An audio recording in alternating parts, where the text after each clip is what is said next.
What's up, guys? It's your returning champ. I'm back again, back with another story, another tale, another project for uni. We're going to be looking at AI again today because obviously I'm a bit of a nutter. Uh, I wear a tinfoil hat under my regular hat. I don't know what else to say.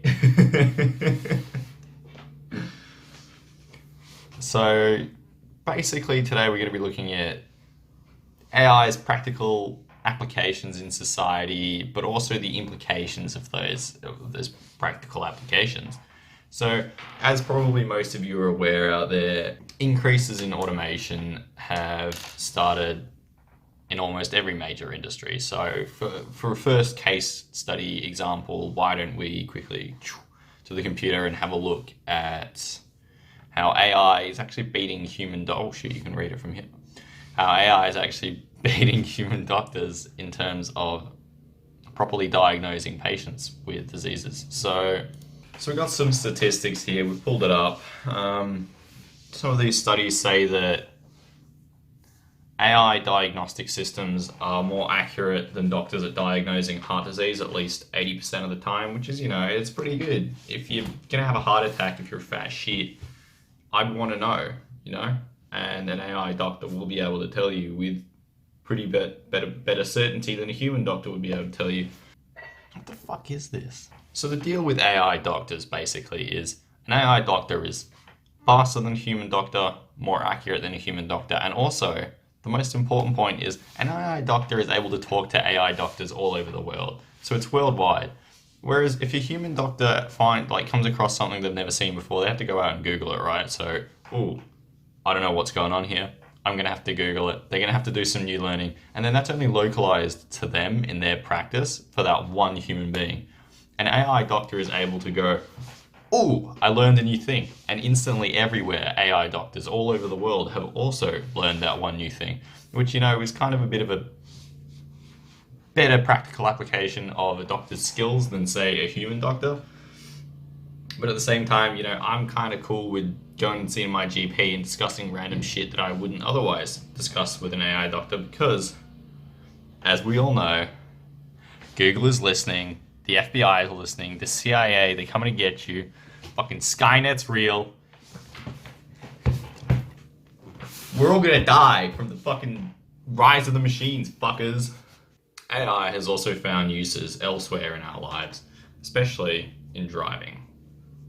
Big ups recently, automated driving has become quite large, especially in America, where I don't know if they're more lax about it or if they're more chill, but it seems to be happening a lot more there, where you have autonomous or semi-autonomous cars where the driver just has to sit there and sort of watch and make sure that the car's not crashing into shit. And I mean, that's worked pretty fantastically. It's showed that the AI is able to detect crashes ahead of time almost, where you might be distracted looking at the other side of the road. The car's looking at the two cars in front of you and making sure that you're not going to ram them in the arse. But it also does have its drawbacks. So in 2016, an autopilot feature on a car misinterpreted a white trailer as the sky. And so subsequently just plowed some random bloke into the side of this trailer, fucking killing him. So there's got to be rules, regulations, and a lot more work done. But I think driverless cars, it's probably the way of the future, let's be honest.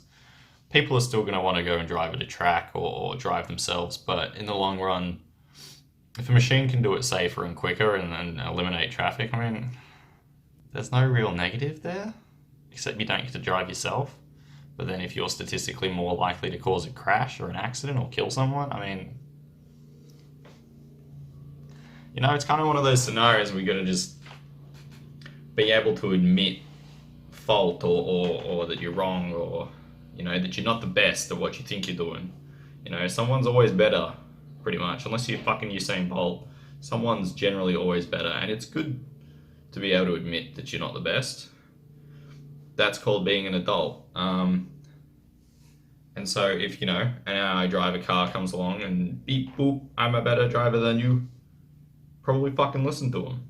because they probably are a better driver than you.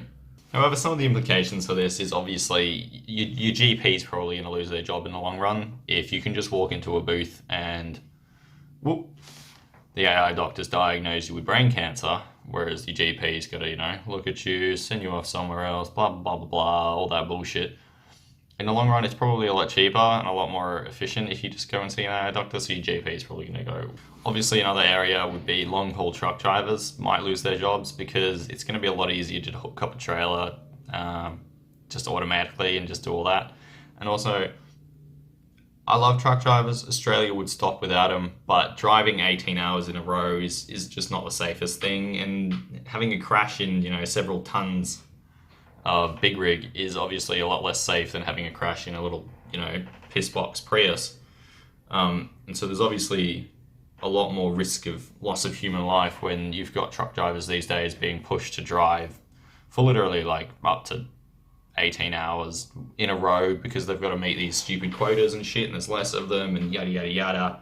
Whole big thing, but at the same time they are going to lose their jobs if, automated truck systems start taking over.